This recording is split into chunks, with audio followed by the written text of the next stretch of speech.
आज के वीडियो में सभी का स्वागत है भाई। कैसे हो आप सभी और कैसी तैयारी चल रही है? तैयारी की तो छोड़ो भाई, पेपर होने लग रहे हैं। पेपर का सुपरिटेंडेंट का सेकंड शिफ्ट का पेपर हो चुका है। थोड़ा हाँ लेट हो गया क्योंकि क्वेश्चन पेपर भी मेरे पास लेट आया। उसके अलावा अ, अच्छा पेपर पूछ रखा था, ठीक है। लेकिन जो इसका पहले वाला शिफ्ट वाला पेपर था वो और खतरनाक था। इसमें हमारे 3 से 4 क्वेश्चन है, ठीक है। ये डॉट्स है। अब ये क्वेश्चन है, होना रीजनिंग का चाहिए था, लेकिन भाई साहब ये खतरनाक से भी खतरनाक क्वेश्चन पूछ रखा है। कह रखा है देखो, 1, 8, 19, 34 और इसी तरह है। और बताना है आपको 25वीं टर्म कौन सी है, 25th टर्म। भाई साहब पहली बार देखने को मिला है। और ये देखो इसका क्या डिफरेंस, 7। इसका डिफरेंस कितना है, 11। इसका डिफरेंस कितना है भाई साहब, 15। अब यहाँ पर देखो ये डिफरेंस है 4, ये है डिफरेंस 4। अब ऐसे ऐसे करते आप 25वीं टर्म तक जाना। आप कहोगे सर पागल हो गए हो क्या, कैसे जाए? वही तो खेल है इसमें। इसमें हमारा जो फार्मूला होता है वो होता है ए एन इक्वल टू में 2n² प्लस में n माइनस में 2।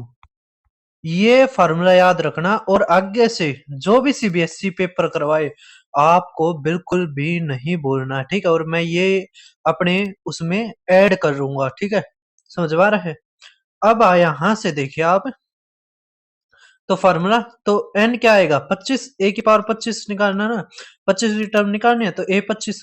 तो यहाँ पर 2 × 25 का स्क्वायर 625, जमा में 25 माइनस में 2, तो 625 दूनी तो आ जाएगा हमारा 1250, जमा में 23, है ना। तो आ जाएगा हमारा 1273, ठीक है। तो ए ऑप्शन हमारा आंसर। अब देखिए आप सेकंड क्वेश्चन, ये सेकंड क्वेश्चन हमारा रॉन्ग दे रखा है, ठीक है। तो इस ये आप कर सकते हो, ठीक है, आसान है। ये क्वेश्चन देखो, ये थोड़ा अच्छा पूछ रखा टाइम एंड वर्क में, है ना। लेकिन अगर आपने थोड़ा सा बेसिक आपका अच्छा होगा तो ये भी आप कर सकते हैं। क्या करेगा, सुषमा बुनाई का कार्य 60 दिनों में करती है। तो यहाँ से सुषमा 60 दिनों में करती है और ये मन्नू है ये करती है 84 दिन में। तो इसका एलसीएम आ जाएगा 420, ठीक है। यहाँ से आप देखो ये कितना आ जाएगा यार, ये 7 ये 5, ठीक है। अब कह रखा है सुषमा कार्य प्रारंभ करती है और 10 दिन बाद मन्नू सोनी भी उसके साथ कार्य करने लगती है। तो देखो 10 दिन के बाद मतलब 10 दिन तक किसने करा, अकेला सुषमा ने करा, ठीक है। और उसके बाद ये तीनों मिलकर करती है, तो इसने टोटल 14 दिन तक करा, ठीक है। समझ में आ रहा है ना, मतलब 14 और 10 24 दिन तक करा। तो 24 गुणा में 5 120 काम इसने करा, ठीक है। अब 14 के उससे, है ना, 14 दिन तक मन्नू ने काम करा, 14×7 = 98, इसने कितना करा 98, ठीक है। तो यहां से क्या आ गया 218, है ना। अब 218 इन्ना ने कर दिया, इसने 120 करा है, इसने 98 करा है। तो इसका क्या आ जाएगा, इसमें तो घटाना पड़ेगा। अब अगर 220 होता तो हमारा 200 आ जाता। अब क्या आएगा 202, ठीक है। समझवा रहे हैं, 2 जुड़ जाएगा ना। अब हमारा क्या रखा है भाई साहब 21,000 कुल है।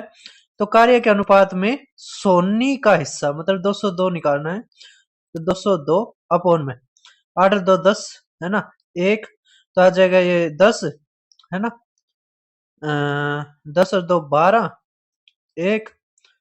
तो आ जाएगा ये 4, ठीक है। और गुणा में हमारा 21,000। तो यहां से जब करेंगे हम 21 दूनी, है ना, 20 से करेंगे तो 5, तो 5 दूनी 10, 5 दूनी 10, है ना। क्या गलती होगी क्या कहीं पर, 21 दूनी 42, ठीक है। 1 0 तो ये हो गया, तो ये 5 आ गया, 5 दूनी 10, 5 दूनी 10, जबकि ये तो नहीं होना चाहिए था। देखो भाई यहाँ पर एक हमारी छोटी सी गलती होगी। क्या गलती होगी, ये जो था ना हमने इसका जो ये था ना एफिशिएंसी, इसमें कर दी और ठीक है, और ज्यादा दिक्कत नहीं है। यहां से देखिए हमारी ये तो आएगी 7, ठीक है। ये एफिशिएंसी 7 और ये 5, तो ये आएगा 7 गुणा में 24, ठीक है। अनुपात क्यों, 24 दिन तक काम करा इसने, ये 5 गुणा में 14, ठीक है। तो 14 पंजे 70 और ये 7 चौके 28, 2 7 दूनी 14 और 2 16, तो आ जाएगा 7 और 6 तो 228। ठीक है, तो 228। अब यहां से देखोगे 228 नहीं 238। ठीक है, अब ये घटाना है हमें, तो ये 2 आ गया। ठीक है, और हमारा ये 18, बस अब यही करना हमने। तो नीचे तो 420, हमें 182 गुणा में 21,000। ठीक है, करेंगे तो 91 और ये 00। ठीक है, अब देखिए आप नेक्स्ट क्वेश्चन, ये तो आसान है। 10% डिक्रीज और 10% इंक्रीज, तो 1% डिक्रीज। अब देखिए आप नेक्स्ट क्वेश्चन, क्या रिमाइंडर निकालिए।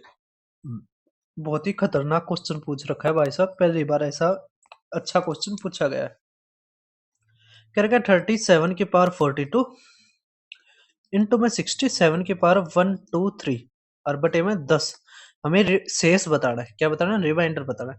एक चीज देखिए, अगर 10 से भाग करते हो तो 7 की पावर आएगी 42। ठीक है, इसी तरह 7 की पावर 123। ठीक है, समझ में आ रहा है? क्योंकि ये 60 हो जाएगा ना, तो यहां बटे में 10। ठीक है, अब आप देखिए, तो बस भाई हमारे अब क्वेश्चन खत्म। तो यहाँ पे 7 की देखो बेस बराबर है। ठीक है, गुणा होने लग रहा, पावर जुड़ जाएगी, तो यहाँ आ जाएगा 5, ये 6, ये 1, 7 की पावर। ठीक है, बटे में 10। अब आपको पता है 7 की पावर एक कौन सी है जो 10 से भाग होने पर है, तो 49 है ना। वो करेंगे तो -1 आ जाएगा। तो यहाँ पे 7 इंटू में 7 की पावर 2 इंटू में आप लिख सकते हो 282। ठीक है, बटे में 10।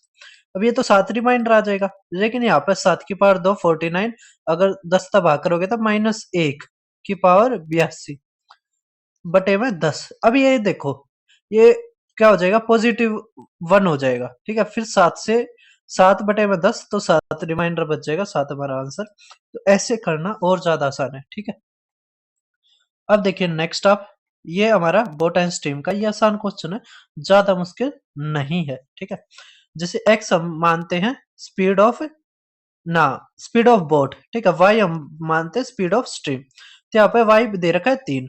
अब क्या रखा है? डाउन स्ट्रीम है ना, उसमें 1 घंटा लगता है एक डिस्टेंस को, और आधा और ज्यादा उसको रिटर्न करने में। इसका मतलब यहां से हमारा आ जाएगा, डिस्टेंस होता है स्पीड इंटू में टाइम। ठीक है, तो यहाँ पे स्पीड तो है हमारी डाउन स्ट्रीम के x जमा में y, ये 1 घंटा इजकल टू x माइनस में y, ये 1.5। ठीक है, तो यहाँ से x प्लस में y अपॉन में x माइनस में y आ जाएगा 3/2। ठीक है, अब y हमारा दे रखा है भाई साहब 3। अगर y हमारा 3 दे रखा है, तो x जमा में 3 या x माइनस में 3 इक्वल टू 3/2। ठीक है, अब ये 2x ये 3x, तो यहाँ से आ गया x, 3 दूनी 6 और ये 9 आ जाएगा 15। तो x हमारा 15 किलोमीटर प्रति घंटा हमारा आंसर। बस यही निकालना था सांचल में नाव की चाल। तो अब देखिए नेक्स्ट, ये भी आसान ही है, ये काफी बार रिपीट होती है टाइप। क्या रखा है? p हमारा 36 मिनट में करता है, क्यों हमारा 45 मिनट में। इसका एलसीएम लोगे 180, यह आ जाएगा 5, यह आ जाएगा 4। ठीक है, क्या रखा है? 30 मिनट में भर जाता है, क्यों को क्लोज करा जाता है। इसका मतलब p बढ़ता रहेगा। p आधे घंटे में कितना भरेगा? तो 5 गुणा में 30, तो भर देगा भाई साहब ये 150। अब 180 में तो 150 गया, बच गया 30। अब ये 30 ये 4 के उससे भरेगा, तो आ जाएगा हमारा 7.5 मिनट। ठीक है, अब देखो नेक्स्ट अब क्वेश्चन 8वां, ये मैं ना उसका पेपर दिखा के ही करवाऊंगा। ठीक है, इसको हम बाद में करते हैं। ये देख पा रहे हो गए। अब नेक्स्ट क्वेश्चन हमारा दे रखा है कि एक साइकिलिस्ट चालक एक लंबी दूरी की यात्रा। अब आप देखिए भाई साहब, ये क्वेश्चन हमारा क्या रखा है? वह कुल दूरी का 1/5। अब आप यहाँ पे फार्मूला आपको पता है कि टाइम इक्वल टू होता है डिस्टेंस अपॉन स्पीड। ठीक है, अब डिस्टेंस का 1/5, तो आप डिस्टेंस को ही मान लीजिए 5। ठीक है, इसका मतलब ये पहली दूरी है 1 बटे में यहाँ पे क्या है 20 जमा में। अब हमारा क्या रखा है? अगले दिन वह शेष दूरी का आधा, शेष दूरी रहेगी 4, 4 का आधा मतलब 2, तो 2/30 जमा में 2/50। और ये टोटल टाइम जो हमारा लगता है वो लगता है 4.7 घंटे। बस हमारा क्वेश्चन यहाँ पर खत्म। हमें 5 की वैल्यू निकालनी है। अब यहाँ से देखिए नीचे अगर आप देखोगे तो एलसीएम आएगा हमारा कितना आ जाएगा, ये 100 आ गया और ये 300, तो 300 आ जाएगा। तो यहाँ से आ गया 15, ये आ गया 20 और ये आ गया 12। ठीक है, जोड़ोगे आप आ जाएगा 47 अपॉन में 300 इक्वल टू में 47 अपॉन में 10। ये कट गया हमारा। तो यहां से जो एक यूनिट है वो बराबर आ गई 30, हमें निकालना 5, तो गुणा 5 और कर दो तो 150 किलोमीटर हमारा आंसर। ठीक है, कर दोगे। अब देखियो नेक्स्ट क्वेश्चन आप, ये रहा हमारा मिक्सचर और एलिगेशन का एक बहुत ही साधारण सा क्वेश्चन और बहुत आसान ही होता है ये क्वेश्चन। ठीक है, 9:1 ये दे रखा है 3:1। अब मिल्क तो सेम रहता है, पानी मिलाया जाता है, इसका मतलब मिल्क सेम करना पड़ेगा। 3 तक गुणा कर दो तो 9:3, तो यहाँ पर आ जाएगा 2। 2 रेशियो कितना आ गया 10। ठीक है, अब रेशियो यहाँ पे दे रखा है, मतलब मिक्सचर दे रखा है हमारा 450 तक कर रखा है, बस 45 तक गुणा। इसके भी 45 तक गुणा कर देंगे तो 90 लीटर हमारा आंसर। ठीक है, अब देखो 11वां, ये टाइपिस्ट वाला बहुत ही गजब क्वेश्चन पूछ रखा है। ठीक है, ये भी मैं अपने उसमें जोड़ूंगा, तो जो भी आगे आपको मिलते रहेंगे तो उसमें अपडेट होके ये क्वेश्चन आपको मिलेंगे जरूर। ठीक है, अब कह रखा है ए और बी दो टंकन है, उनमें दोनों टंकनों में प्रत्येक ने 40 का किया, मतलब हर एक ने 40-40 पेज करे। ए जो टास्क करता है वो 40 मिनट पहले कर देता है बी से। अगर बी 4 घंटे लगाता है इसको टाइप करने में, ठीक है, मतलब कि यहां से बी की स्पीड आ गई, बी स्पीड आ गई क्या, कि वो 40 पेज 4 घंटे लगाता है। इसका मतलब यहाँ पे मिनट है तो 4 घंटे को भी मिनट में बदल तो गुणा में 60। तो यहां से आ गया भाई साहब हमारा कितना आ गया, ये 40 पेज, तो जो हमारी स्पीड आ गई वो आ गई 1/6 पेज पर मिनट। ठीक है, यहां पर देखो 4 घंटे लगता है तो 240, तो जबकि ए की जो आएगी वो 40 मिनट पहले कर देता है तो आएगी 200 मिनट ए। ठीक है, अब ए की यहां से स्पीड क्या आ जाएगी, एज स्पीड तो आ जाएगी हमारी 40 अपॉन में 200। ठीक है, तो आ जाएगा 1/5 पेज पर मिनट।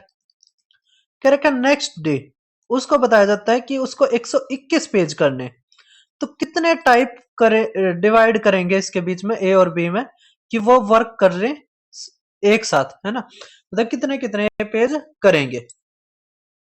एक चीज बताओ, स्पीड ये 1/6 है, इसकी 1/5 है। ठीक है, मतलब कि यहां से आप देखोगे तो अगर रेशियो लेवा हम ए और बी का कितने पेज करेंगे तो स्पीड का रेशियो तो आ जाएगा 1/5 अनुपात 1/6, तो यहाँ पर आ जाएगा 6:5। 6:5 आप देख पा रहे होगे, इसका मतलब ये 6 पेज करेगा तो ये 5 पेज करेगा, कौन, बी। ठीक है, इसका मतलब यहां से कितना आ गया टोटल, ये दोनों मिलकर 11 पेज करते हैं। यहाँ पे कितना है 121, मतलब गुणा में 11, तो यहाँ पे गुणा में 11 करेंगे तो ये 66, ये 55, तो 66-55 हमारा आंसर। ठीक है, कर दोगे। अब देखो नेक्स्ट, ये काफी अच्छा क्वेश्चन है और आसान भी है, ज्यादा मुश्किल नहीं है। क्या रखा, कॉस्ट ऑफ पैकेजिंग वो 30% है, cost of it self, cost of Apple fresh Apple itself, मतलब कॉस्ट ऑफ एप्पल अगर इंक्रीज हो जाती है इतने परसेंट तो कॉस्ट ऑफ पैकेजिंग डिक्रीज हो जाती है 40%। तो परसेंटेज बताओ कॉस्ट ऑफ पैकेज्ड और अगर कॉस्ट ऑफ एप्पल वो sum of the cost of fresh apple and cost of packaging. वाह जी वाह, गजब क्वेश्चन पूछ रखा है भाई साहब। मतलब 3 चीज है इसमें, एक कॉस्ट ऑफ फ्रेश एप्पल, एक कॉस्ट ऑफ पैकेजिंग। ठीक है, हम लिख लेते हैं, लिख लिख के थोड़ा थोड़ा पढ़ते हैं। एक तो फ्रेश एप्पल, एक है पैकेजिंग, ठीक है, और एक हमारा दे रखा है पैक्ड एप्पल्स। ठीक है, ये फ्रेश आ गया, ये पैकेजिंग का आ गया, है ना, कॉस्ट लिख लेते हैं, और ये पैक्ड एप्पल आ गए। ठीक है, अब यहां पर कह रखा है cost of packaging of Apple है ना, cost of packaging of Apple. ठीक है, वो 30% है कॉस्ट ऑफ फ्रेश एप्पल। मतलब अगर फ्रेश एप्पल 100 रुपए का है तो 30 रुपए इसके पैकेजिंग के हैं, तो टोटल आ गया 130। ठीक है, अब कह रखा है कॉस्ट ऑफ एप्पल है ना। ठीक है, कॉस्ट ऑफ एप्पल वो अगर 20% इंक्रीज हो जाए और पैकेजिंग 40% कम हो जाए, तो ये तो हो गया हमारा 120, और ये आ गया हमारा, अगर 40% घट गया तो 60 बटे में 100 है ना, तो ये आ गया 18। ठीक है, तो अब हमारा कितना बढ़ गया, तो अब हमारा आ गया 138। ठीक है, कितना आ गया 138। अब हमारा यही पूछ रखा है कितना परसेंटेज चेंज हुआ कॉस्ट ऑफ पैकेज्ड एप्पल्स में। यहाँ पर कितना का चेंज हुआ, 8 का। तो 8 बटे में 130 गुणा में 100, तो 100 करेंगे तो ऊपर, तो गया 13 पंजे 65, 13 छिक 78, तो 6 से 2 बटे में 13% हमारा आंसर।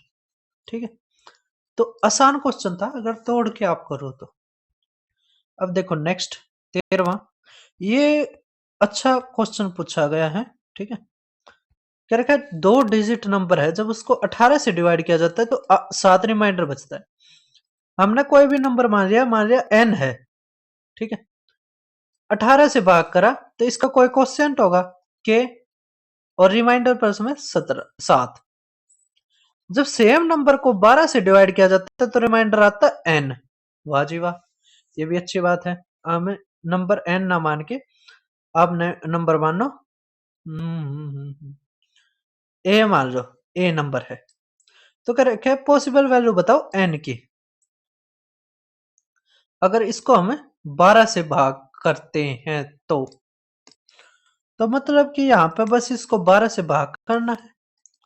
अब k की वैल्यू 1 रखोगे तो 25 बटे में 12, तो आ जाएगा यहाँ पे 1। ठीक है, अगर 2 रखोगे तो 18 दूनी 36, 36 और 7 43 बटे में 12, 12 ते 36, तो आ जाएगा 7। फिर 3 रखोगे तो 54, 54 और 7 61 बटे में 12, तो 1। तो इसी तरह एक साथ इसी तरह आता रहेगा, 1 और 7 हमारा आंसर। ठीक है, ये पॉसिबल वैल्यू हो सकती है n की। अब ये क्वेश्चन देख पा रहे होगे, हमारा क्या कह रखा है यहाँ पे, ये नंबर सिस्टम का वो जो नंबर ऑफ जीरोस वाला जो कॉन्सेप्ट होता है, जो मैंने भी करवा रखा है क्विक रिवीजन सीरीज में, जैसे आप देख पा रहे होगे। जैसे भाई साहब ये मेरा यूट्यूब चैनल है, आप इसको जरूर ज्वाइन करना। EMRS का भी रिजल्ट आ गया है, वो भी मैंने डाल दिया है। ठीक, उससे पहले ये स्विफ्ट का ये रहा, ये मैंने करवा रखा है। उसके अलावा ये मेरा यूट्यूब चैनल है भाई दीपक शर्मा मैथ्स, यहाँ पर जो भी पेपर होते हुए सारे के सारे मैं करवाता हूँ। ठीक है, ये रिप्ले लिस्ट आप ये देख सकते हो। तो क्विक रिवीजन सीरीज में मैंने ये वाला कॉन्सेप्ट करवाया है। ठीक है, तो आप ये देख सकते हो, यहाँ से सिलेबस पूरा कर सकते हैं। इसमें हमें क्या दे रखा है कि 10 की पावर p बतानी है हमें। ठीक है, यहाँ पे दे रखा है हमें 50 की पावर 40 गुणा में 15 की पावर 9 गुणा में 25 की पावर 11 गुणा में 2 की पावर 41। अब एक चीज देख पा रहे हो यहाँ पे कि 5 बहुत बार दिखाई दे रहा है। 10 बनता हमारा 2 और 5 से, तो 2 की पावर p और 5 की पावर p लेनी है। असली बात यह है, जिसकी जो पावर छोटी होगी हमें p की उतनी ही वैल्यू आ जाएगी। यहां से देखो ये कैसे बन रहा है, 5 की पावर 2 गुणा में 2 की पावर ये 40। ठीक है, तो यहां से आगे 2 की पावर 40। ठीक है, 2 की पावर 41, तो 2 की पावर आएगी 81।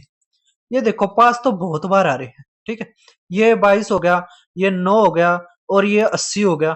ठीक है, यहाँ पर ज्यादा ही बन गया, जबकि 2 की पावर 81 है। तो इसका मतलब जिसकी पावर छोटी होगी वही, तो 81 हमारा आंसर।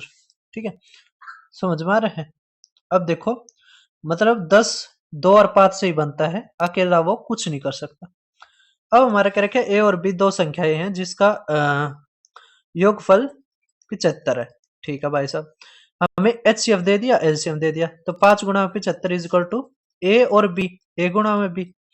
अब यहाँ पे कह रखा है 1 अपॉन में ए प्लस में 1 अपॉन में बी, तो यहाँ से आ गया ए बी और ये ए प्लस में बी। अब ए बी हमारा क्या आ गया 5 गुणा में 75 और a प्लस में b हमारा क्या दे रखा है 75, तो 1/5 हमारा आंसर। बहुत ही आसान क्वेश्चन था। अब देखिए नेक्स्ट आप, ये वाला आपको पेपर देख के ही करना पड़ेगा, ठीक है, ये वाला भी पेपर देख के करना पड़ेगा, ये वाला भी, ठीक है। ये देखिए आप, स्मॉलेस्ट परफेक्ट स्क्वायर नंबर जो एग्जैक्टली इससे डिविजिबल हो। तो अब एक चीज देखो 9, तो 3 गुणा में 3, ठीक है, ये 7, ये आ गया 5, ये आ गया 2, तो इसका मतलब हमें इसमें 2 और 5 से गुणा करनी पड़ेगी और 7 से करनी पड़ेगी। ये तो डबल जीरो आ गए, डबल जीरो इसमें नहीं है, कट गया। अब देखो ये 9 आ गया, 9 गुणा में 49, ठीक है, 9 नीम 81, तो ये हमारा आंसर, ठीक है, समझ पा रहे हैं। अब देखिए आप, लास्ट वाला क्वेश्चन हमारा ये रहा, इसको भी चलो इसको तो यहां से ही कर लेते हैं। कह रहे कि ए एक्स स्क्वेयर जमा बी एक्स जमा में सी अगर जीरो है और ए प्लस में बी प्लस में सी भी जीरो है, ए जीरो के बराबर नहीं है, तो स्टेटमेंट फर्स्ट ठीक है या सेकंड ठीक है। एक चीज समझिए, ए एक्स स्क्वेयर है तो इसका मतलब अगर ये जीरो के बराबर आ रहे हैं तो एक्स की वैल्यू क्या आ गई यहाँ से 1, ठीक है। अगर एक्स की वैल्यू 1 आ गई तो हमारा जो प्रोडक्ट ऑफ रूट्स है अल्फा इंटू में बीटा इक्वल टू होता है सी अपॉन में ए, ठीक है। इसका मतलब अगर मान लिया अल्फा हमारा 1 है, ठीक है, तो बीटा हमारा क्या आ जाएगा सी अपॉन में, तो ये तो हो गया। लेकिन एक चीज देखिए, क्या रखा है बोथ रूट्स है इक्वेशन के वो रेशनल होने चाहिए, ठीक है। जबकि जबकि जबकि भाई जैसे कह रखा है बोथ जो रूट्स हैं इक्वेशन के वे रेशनल होने चाहिए। भाई साहब ए बी सी कुछ भी हो सकता है, मान लिया √2 हो गया, तब तो नहीं होगे जैसे सी अपॉन ए है, ठीक है, तो √2 अपॉन में 1 आ जाएगा, तो ये वाली गलत है, ये वाली ठीक है। तो हमारा क्या रखा है only statement first is true, ठीक है।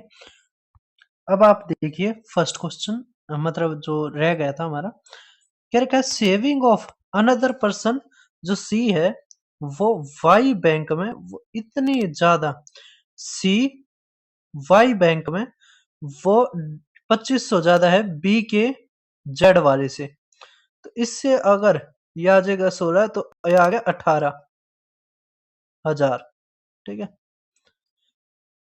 अब क्या रखा सेविंग ऑफ सी जो जेड वाली है वो 500 कम है ए के एक्स से, तो ये आ गया 42,000, ठीक है।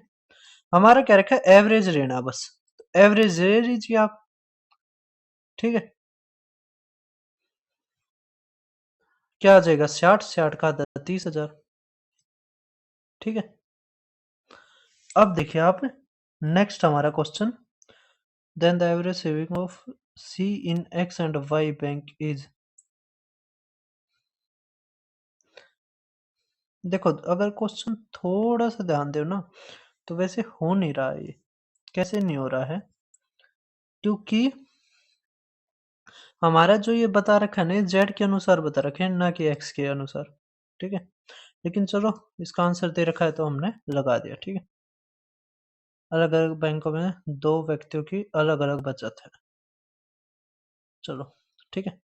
अब देखिए नेक्स्ट आप, ये जो क्वेश्चन है थोड़ा सा रोंग बन रहा है, कैसे बन रहा है देखो, ये तो हमारा बन रहा है 4/5 माइनस में, अगर इसको सोल्व करते हो है ना, तो यहाँ पे तो ऊपर तो नीचे तो आ जाएगा 180, ठीक है, और ये आ जाएगा 8/में, ठीक है, और ये 18/100, ठीक है, 18 से ये गया तो आ जाएगा हमारा प्लस का 8/1000, ठीक है।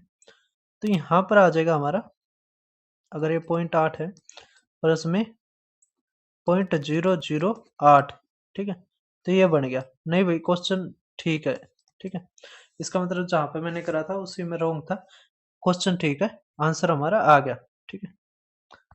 ये आप कर लेना। अब देखो नेक्स्ट आप, ये करवा दिया था, ये करवा दिया था, ये करवा दिया था, ये देखिए आप, ये कुछ नहीं है, हमारा जो क्यूब वाला फार्मूला होता है वही है, ए का क्यूब माइनस में बी का क्यूब, ये ए का स्क्वायर, ये प्लस में ए बी, ये प्लस में बी का स्क्वायर, होता हमारा a माइनस में भी, तो 0.78 और 0.27, तो आ गया 1 और ये 5, तो 0.51 हमारा आंसर। इस बच्चे ने ठीक लगा रखा है। अब देखिए आप नेक्स्ट हमारा क्वेश्चन। ये करवा दिया था, ये करवा दिया था, ये भी करवा दिया था, ये आसान था। ये देखिए आप 59 वाला, इसको कैसे करते हैं। देखो ये काफी बार आया है सीडीएस जैसे एग्जामों में, तो इसको हम नीचे ले आते हैं तो आ जाएगा 1/21। ना ना ये तो ठीक है, ठीक है। ये देखो यहाँ पे ए से शुरू हो रहा है ना, तो 21 तिया 63, तो ये तो बड़ा हो जाएगा, 21 दूनी 42 जमा में 19/21 है। अब यहाँ पे एक है, आपने भी एक करना है, तो यहाँ पर हमारा जो नेक्स्ट स्टेप होगा वो आएगा ये, ठीक है। अब इसको आगे करोगे तो हमारा बन जाएगा 19 एकम 19, तो 1 जमा में 2/19। फिर जो नेक्स्ट आएगा यहाँ पे एक है ना, ये रहा, तो यहाँ पे एक होगा, तो ये 2 नीचे चला जाएगा, तो इससे जो बनेगा वो बनेगा 9 जमा में 1/2, ठीक है। तो 9 तो ये तो आ गया हमारा सी, ये आ गया हमारा बी, और ये आ गया हमारा ए, ठीक है। तो हम जोड़ देंगे 3 और 9 12 हमारा आंसर, ठीक है। अब देखो नेक्स्ट आप क्वेश्चन, ये रहा, कह रखा स्टडी करो ग्राफ को केयरफुली। यहाँ पे कह रखा डिफरेंस बताओ average sale of the shirt in year 21 22 23। Shirt का ये रही 21 22 23 का शर्टा का लेना है 40 40 80, ये 130 आ गया, ठीक है। क्या रखा है with the average sale of shirts in 2023 और 24। Shirts 2023 and 24। अच्छा 130/3 और यहाँ पे 23 और 24 का सर्टा का है भाई साहब, ये 110/2, ठीक है।